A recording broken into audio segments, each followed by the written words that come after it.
शनिवार व्रत की कथा।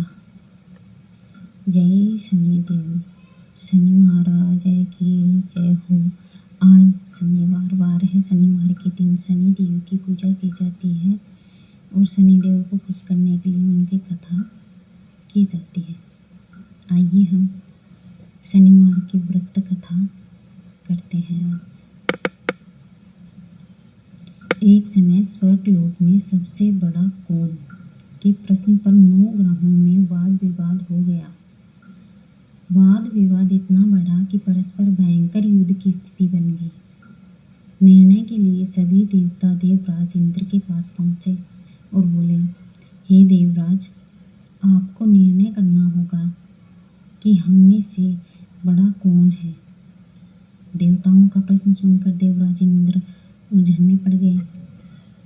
इंद्र बोले, मैं इस प्रश्न का उत्तर देने में असमर्थ हूँ। हम सभी पृथ्वीलोक में उज्जयिनी नगरी में राजा विक्रमादित्य के पास चलते हैं।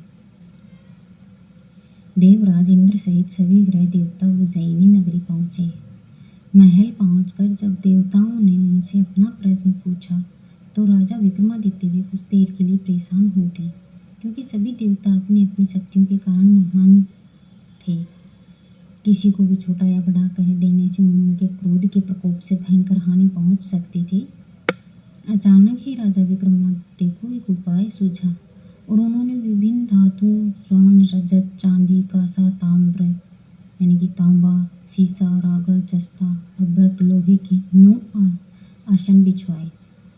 धातुओं के गुणों के अनुसार सभी आसनों को एक दूसरे के पीछे रखवाकर उन्होंने देवताओं को अपने अपने सिंहासन पर बैठने के लिए कहा। देवताओं के बैठने के बाद राजा विक्रमादित्य ने कहा, आपका निर्णय तो स्वयं हो गया।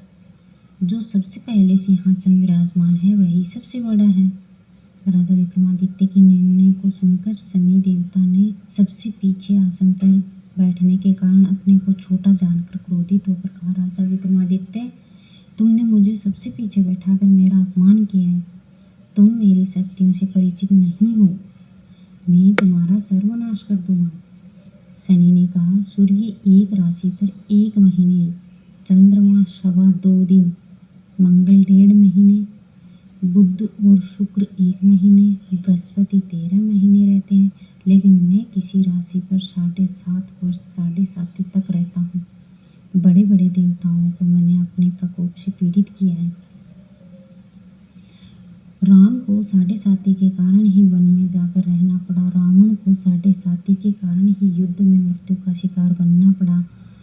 राजा, अब तुम भी मेरे प्रकोप से नहीं बच सकोगे। इसके बाद अन्य ग्रहों के देवता तो प्रसन्नता के साथ चले गए, परंतु शनिदेव बड़े क्रोधित हुए और वे वहां से विदा हुए। राजा विक्रमादित्य की तरह न्याय करते रहे। उनके राज्य में सभी स्त्री पुरुष बहुत आनंद से जीवन यापन कर रहे थे। कुछ दिन ऐसे ही बीत गए। उधर शनि देवता अपने अपमान को भूले नहीं थे।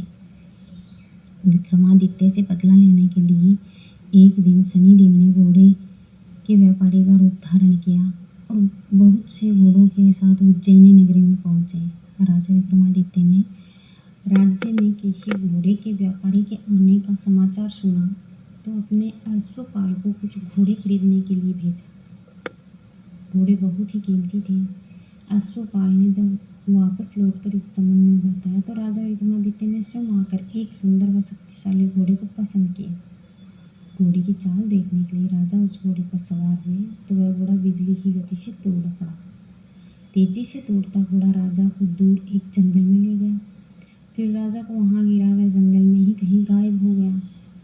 राजा अपने नगर को लौटने के लिए जंगल में भटकने लग गया, लेकिन उन्हें लौटने का कोई रास्ता नजर नहीं आया।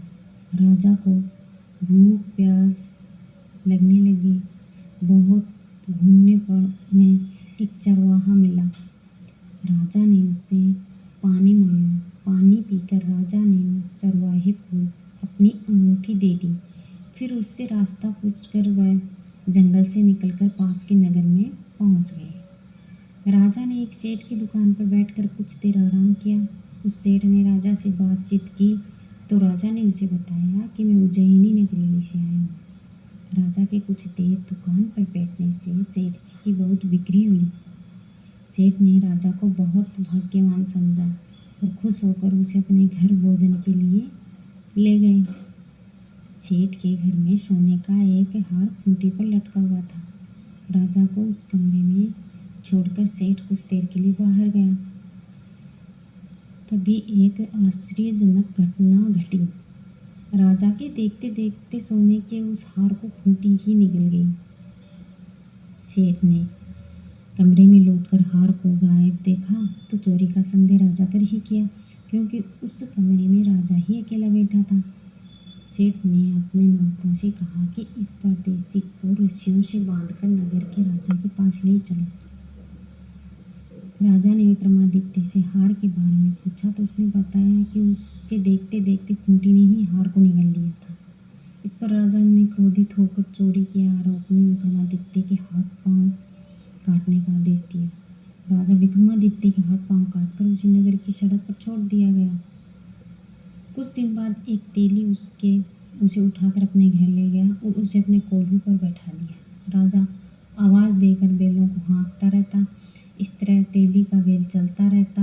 राजा को भोजन मिलता रहा। शनि के प्रकोप के 7.5 पूरी होने पर वर्षा ऋतु प्रारंभ हुई। राजा विक्रमादित्य एक रात मेघ मल्हार गा रहा था कि तभी नगर के राजा की लड़की राजकुमारी मोहिनी रथ पर सवार हो उस तेली के घर के पास से गुजरी। उसने मेघ मल्हार सुना तो उसे बहुत अच्छा लगा और दासी को भेजकर गाने वाले को बुला लाने के लिए कहा। दासी ने लौटकर राजकुमारी को अपंग राजा के बारे में सब कुछ बता दिया। राजकुमारी उस मेघ मल्हार से बहुत मोहित हुई, अतः उसने सब कुछ जानकर भी अपंग राजा से विवाह करने का निश्चय कर लिया। राजकुमारी ने अपने माता पिता से यह बात कही तो वे हैरान रह गए। रानी ने मोहिनी को समझाया, बेटी, तेरे भाग्य में तो किसी राजा की रानी होना लिखा है, फिर तू उस अपंग से विवाह करके अपने पांव पर कुल्हाड़ी क्यों मार रही है। राजकुमारी ने अपनी जिद नहीं छोड़ी। अपनी जिद पूरी कराने के लिए उसने भोजन करना छोड़ दिया और प्राण त्याग देने का निश्चय कर लिया। आखिर राजा और रानी को विवश होकर अपंग विक्रमादित्य से राजकुमारी का विवाह करना ही पड़ा। विवाह के बाद राजा विक्रमादित्य और राजकुमारी तेली के घर में रहने लगे। उसी रात स्वप्न में शनिदेव ने राजा से कहा कि राजा, तुमने मेरा प्रकोप देख लिया। मैंने तुम्हें अपना अपमान का दंड दिया है। राजा ने शनिदेव से क्षमा मांगने को कहा और प्रार्थना की कि हे शनिदेव, आपने जितना दुख मुझे देना था मुझे दिया, अन्य किसी को ना दे।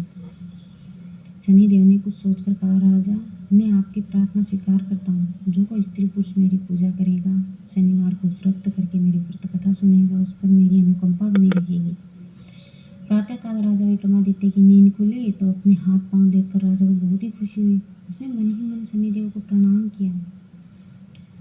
राजकुमारी भी राजा के हाथ पांव सही सलामत देखकर आश्चर्य में डूब गई। तब राजा विक्रमादित्य ने अपना परिचय देते हुए शनिदेव को की प्रकोप की सारी कहानी बताई और सुनाई। सेठ को जब इस बात का पता चला तो दौड़ता हुआ तेली के घर पहुंचा और राजा के चरणों में गिरकर वह क्षमा मांगने लग गया। राजा ने उसे क्षमा कर दिया, क्योंकि यह सब तो शनिदेव के प्रकोप के कारण ही हुआ था।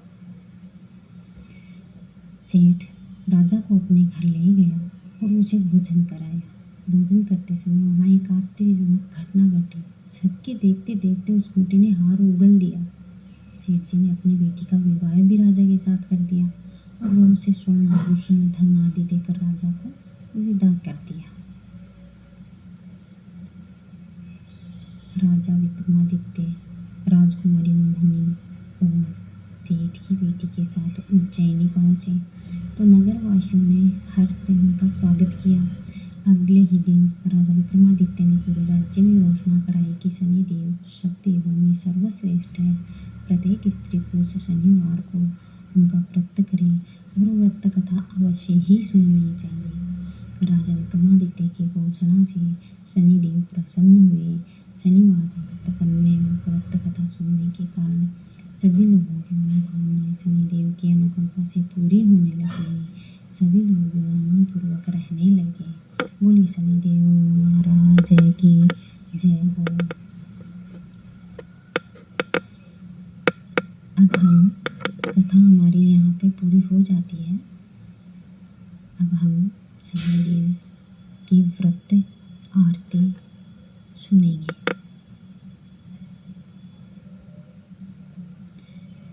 श्री शनिदेव, जय श्री शनिदेव। जय जय जय श्री शनिदेव भक्त हितकारी, सूरज के पुत्र प्रभु छाया महतारी। जय जय जय जय श्री शनिदेव,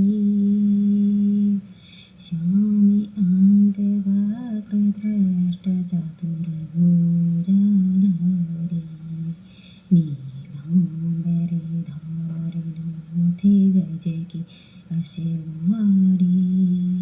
जय जय जय जय श्री शनिदेव, किरीट मुकुट शीश रचित दीपत है लीलारी, मुकुटन की माला गले शोभित है बलिहारी।